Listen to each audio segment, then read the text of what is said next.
Assalamualaikum warahmatullahi wabarakatuh. Perkenalkan, saya Alfiana Silva Hasibuan, perwakilan dari kelompok 5. Di sini kami akan menyampaikan mengenai prinsip-prinsip belajar yang beranggotakan Aditya Imanda, Alfiana Silva Hasibuan, Khairun Nisa, Haris Herdian, Kania Eka Putri, Sofi Zahra, Tasya Maulana Azmi, dan Tista Nawati.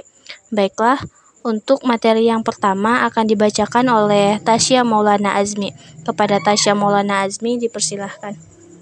Baik, terima kasih moderator. Saya Tasya Maulana Azmi dengan NIM 20006040 akan menjelaskan materi tentang pengertian belajar. Belajar merupakan suatu proses kegiatan pendidikan. Belajar dimulai karena adanya suatu tujuan yang ingin dicapai, yaitu tujuan pendidikan. Menurut Slameto, pengertian belajar secara psikologis, belajar merupakan suatu proses perubahan, yaitu perubahan tingkah laku sebagai hasil dari interaksi dengan lingkungannya dalam memenuhi kebutuhan hidupnya. Perubahan-perubahan tersebut akan nyata dalam seluruh aspek tingkah laku. Dan dapat disimpulkan bahwa belajar merupakan perubahan tingkah laku yang terbentuk karena pengalaman maupun ilmu pengetahuan yang dimiliki oleh seseorang. Pengalaman tersebut diperoleh dari interaksi dengan lingkungannya maupun melalui ilmu pengetahuan yang diperolehnya. Baiklah, sekian materi yang dapat saya sampaikan. Saya kembalikan kepada moderator. Terima kasih kepada Tasya Maulana Azmi. Kemudian untuk yang selanjutnya mengenai prinsip-prinsip belajar akan dijelaskan oleh Kania Eka Putri. Kepada Kania Eka Putri dipersilahkan. Baik, terima kasih kepada moderator yang telah mempersilahkan saya untuk menjelaskan materi selanjutnya. Saya Kania Eka Putri dengan NIM 2003119. Di sini saya akan menjabarkan beberapa tentang prinsip-prinsip belajar. Sebagaimana yang kita ketahui bahwa berbagai teori tentang prinsip-prinsip pembelajaran yang telah dikemukakan oleh para ahli memiliki persamaan dan perbedaan. Dari prinsip tersebut terdapat beberapa prinsip yang relatif berlaku untuk umum yang dapat digunakan sebagai dasar dalam proses pembelajaran, baik untuk pendidik maupun peserta didik dalam upaya meningkatkan pelaksanaan pembelajaran. Prinsip-prinsip yang dimaksud itu adalah seperti prinsip aktivitas, prinsip balikan dan penguatan, perhatian dan motivasi, keaktifan, prinsip keterlibatan langsung atau berpengalaman, prinsip pengulangan, prinsip tantangan, prinsip perbedaan individual, dan prinsip efisiensi. Pada kesempatan kali ini saya akan menjelaskan beberapa prinsip, yaitu yang pertama, aktivitas. Prinsip aktivitas dalam belajar dapat dilihat dari sudut pandang perkembangan konsepsi jiwa menurut ilmu jiwa. Dengan melihat unsur kejiwaan seseorang subjek belajar atau subjek didik, dapatlah diketahui bagaimana prinsip aktivitas yang terjadi dalam belajar itu. Karena dilihat dari sudut pandang ilmu jiwa, maka sudah barang tentu yang menjadi fokus perhatian adalah komponen manusia yang melakukan aktivitas belajar mengajar, yakni siswa dan guru. Nasution membagi prinsip aktivitas belajar dibagi ke dalam dua konsepsi tentang jiwa, yaitu menurut pandangan ilmu jiwa lama dan menurut pandangan ilmu jiwa modern. Prinsip yang kedua adalah prinsip balikan dan penguatan. Seorang siswa belajar lebih banyak bila mana setiap langkah segera diberikan penguatan. Karena siswa selalu membutuhkan suatu kepastian dari kegiatan yang akan dilakukan. Dengan demikian, siswa akan selalu memiliki pengetahuan tentang hasil yang sekaligus merupakan penguatan bagi dirinya sendiri. Hal ini timbul karena kesadaran adanya kebutuhan untuk memperoleh balikan dan sekaligus penguatan bagi setiap kegiatan yang telah dilakukan. Prinsip yang ketiga adalah perhatian dan motivasi. Perhatian terhadap pelajaran akan timbul pada peserta didik apabila bahan pelajaran itu sesuai dengan kebutuhannya, sehingga termotivasi untuk mempelajari secara serius. Dan yang keempat adalah prinsip keaktifan. Anak mempunyai dorongan untuk berbuat sesuatu, mempunyai kemauan dan aspirasinya sendiri. Mungkin hanya itu yang dapat saya jelaskan. Saya kembalikan kepada moderator dan terima kasih. Terima kasih kepada Kania Eka Putri. Untuk selanjutnya akan dilanjutkan oleh Haris Herdian. Kepada Haris Herdian dipersilahkan.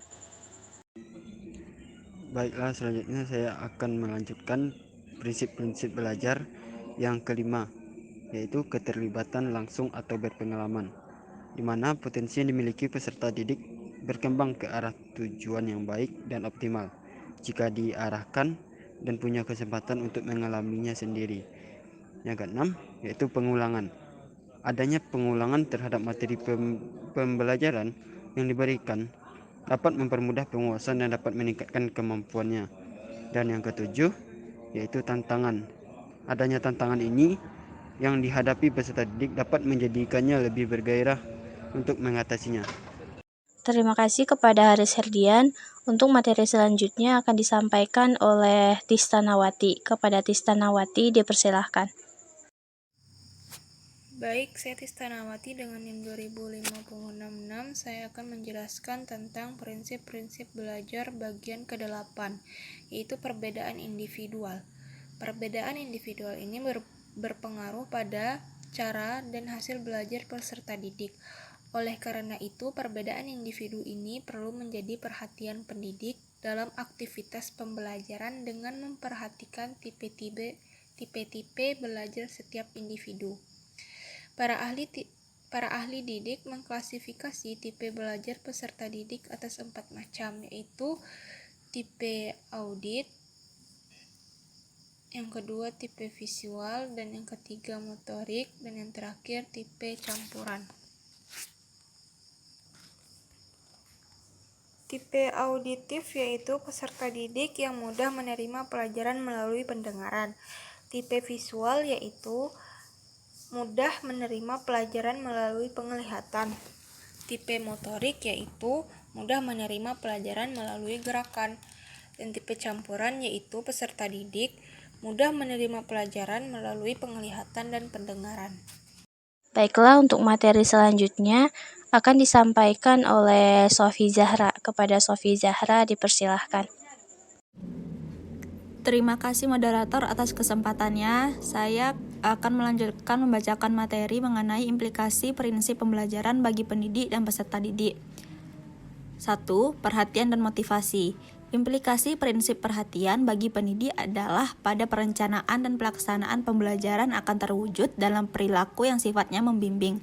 Sedangkan implikasi prinsip motivasi peserta didik adalah menyadari bahwa motivasi belajar yang ada pada dirinya harus dibangkitkan dan dikembangkan secara terus-menerus. 2. Keaktifan. Implikasi prinsip keaktifan bagi peserta didik dapat berwujud perilaku-perilaku seperti mencari sumber informasi yang dibutuhkan, membuat clipping, membuat karya tulis, dan lain sebagainya. 3. Keterlibatan langsung atau berpengalaman. Keterlibatan langsung bagi pendidik adalah merancang aktivitas pembelajaran individual dan kelompok kecil, menggunakan media yang langsung dapat dipakai oleh peserta didik, memberi tugas untuk mempraktekkan gerakan psikomotorik yang dicontohkan, melibatkan peserta didik mencari informasi dari sumbernya, dan lain sebagainya.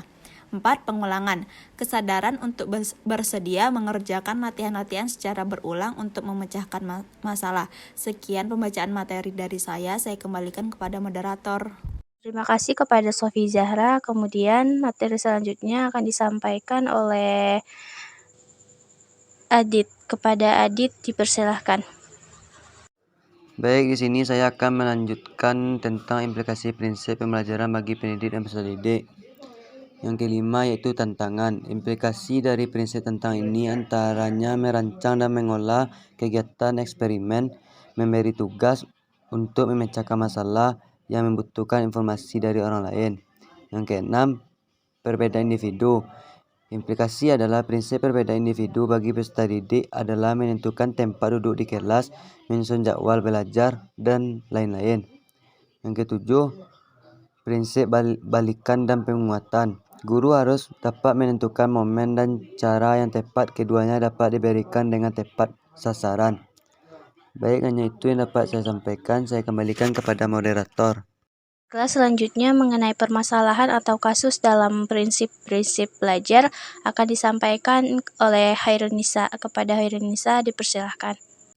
Baiklah, saya Hairunisa akan melanjutkan materi selanjutnya, yaitu mengenai permasalahan atau kasus dalam prinsip-prinsip belajar. Masalah-masalah belajar siswa dapat muncul dari dalam yang disebut internal dan yang dari luar yang disebut eksternal. Pertama, masalah-masalah internal belajar. Masalah-masalah belajar yang dapat muncul sebelum kegiatan belajar dapat berhubungan dengan karakteristik ciri-ciri siswa, baik berkenaan dengan minat, kecakapan, maupun pengalaman-pengalaman. Selama proses belajar, masa belajar seringkali berkaitan dengan sikap terhadap belajar, motivasi, konsentrasi, pengolahan pesan pembelajaran, menyimpan pesan, menggali kembali pesan yang telah disampaikan, unjuk rasa dan unjuk hasil belajar. Sesudah belajar, masalah belajar dimungkinkan berkaitan dengan penerapan prestasi atau keterampilan yang sudah diperoleh melalui proses belajar sebelumnya. Sedangkan dalam dimensi guru, masalah belajar dapat terjadi sebelum kegiatan belajar, selama proses belajar, dan evaluasi hasil belajar. Sebelum belajar, masalah belajar seringkali berkaitan dengan perorganisasian belajar. Dan selama proses pembelajaran, masalah belajar sering berkenaan dengan bahan belajar dan sumber belajar. Sedangkan sesudah belajar, masalah belajar yang dihadapin guru kebanyakan berkaitan dengan evaluasi hasil belajar. Yang kedua yaitu mengenai masalah-masalah eksternal. Keberhasilan belajar siswa ditentukan oleh faktor-faktor internal, namun juga turut dipengaruhi oleh faktor-faktor eksternal. Faktor eksternal ini merupakan segala faktor yang ada di luar diri siswa yang memberikan pengaruh terhadap aktivitas dan hasil belajar yang dicapai siswa. Pada berbagai kegiatan pembelajaran lain dapat dilihat dalam contoh yang nyata bahwa tidak sedikit siswa yang sebelumnya diketahui memiliki hasil belajar yang relatif rendah. Akan tetapi, karena guru mampu merencanakan kegiatan belajar yang baik, menggunakan pendekatan dan strategi pembelajaran yang tepat, serta kondisi siswa, ternyata mampu mengubah hasil belajar siswa yang rendah menjadi baik. Oleh karena itu, dapat dipahami bahwa hasil belajar, selain ditentukan oleh faktor internal, juga dipengaruhi oleh faktor eksternal.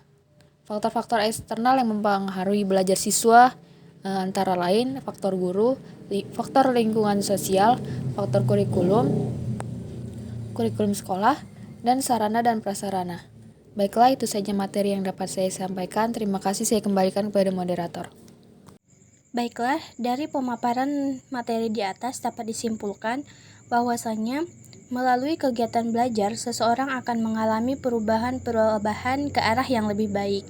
Belajar dilakukan oleh individu itu sendiri, sedangkan perubahan-perubahan tersebut diperoleh dari pengalaman yang dialami, baik yang disengaja maupun tidak disengaja. Prinsip belajar adalah landasan berpikir, landasan berpijak, dan sumber motivasi agar proses belajar mengajar dapat berjalan dengan baik antara individu dengan peserta didik. Prinsip ini dijadikan sebagai dasar dalam upaya pembelajaran baik bagi siswa maupun guru dalam upaya mencapai hasil yang diinginkan. Seorang guru perlu mempelajari prinsip-prinsip pembelajaran agar siswa mampu memahami dan menguasai materi pembelajaran yang diberikan. Cukup sekian pemaparan materi dari kelompok kami. Semoga kita semua dapat memahami dan mengetahui dengan jelas mengenai prinsip-prinsip pembelajaran. Sekian dari kami, salah dan janggalnya mohon maaf. Terima kasih. Assalamualaikum warahmatullahi wabarakatuh.